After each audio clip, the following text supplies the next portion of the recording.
بسم اللہ الرحمن الرحیم۔ السلام علیکم۔ دنیا کے تہذیب یافتہ ممالک میں باپ سے بیٹی کی شادی کو انتہائی شرمناک سمجھا جاتا ہے اور اس کا شاید کوئی مذہب و معاشرہ تصور بھی نہیں کر سکتا، مگر اسلامی ملک بنگلہ دیش میں ایک ایسا علاقہ ہے جہاں رہنے والے قبیلے میں لڑکیوں کی شادی باپ سے زبردستی کروانے کا رواج ہے۔ بنگلہ دیشی میڈیا رپورٹ کے مطابق بنگلہ دیش کے پہاڑی قبیلے منڈی میں اگر کوئی بیوہ شادی کی خواہش کرے تو اسے اپنے ہی قبیلے یا خاندان کے کسی فرد سے شادی کرنا ہوتی ہے۔ بیوہ کو اپنی شادی کے ساتھ ساتھ اپنی بیٹی کا بیاہ بھی دوسرے شوہر سے کروانا ہوتا ہے۔ منڈی قبیلے کا خیال ہے ان کی اس رسم کی وجہ سے قبیلے کی نسل میں اضافہ ہوتا ہے، کیونکہ لڑکی سے ان کی نسل پروان چڑھتی ہے۔ اس کے ساتھ ساتھ ان کے خاندان کی دولت بھی محفوظ ہو جاتی ہے،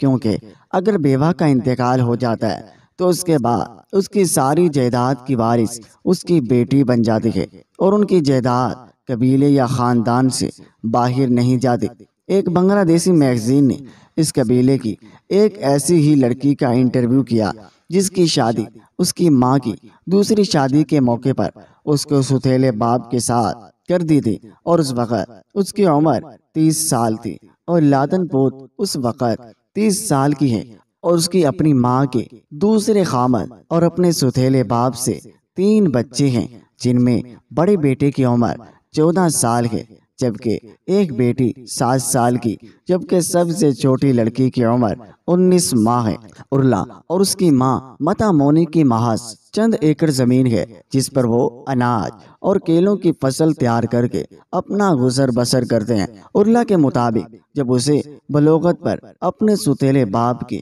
بیوی ہونے کا انکشاف ہوا تو اس کا دل چاہ رہا تھا وہ یہاں سے بھاگ جائے، تو تن کو اپنی ماں کے ساتھ دیکھ کر وہ خوش ہوتی تھی، دونوں کی سلامتی کے لیے دعا کرتی تھی۔ وہ بھی چاہتی تھی کہ نوتن جیسا اس کا بھی شوہر ہو، مگر جب اسے یہ پتہ چلا کہ ماں کی شادی کے ساتھ اس کی بھی شادی نوتن سے کر دی گئی ہے تو وہ لمحہ اس کے لیے بہت اذیت ناک تھا، مگر پھر بھی اس نے حالات سے سمجھوتا کر لیا۔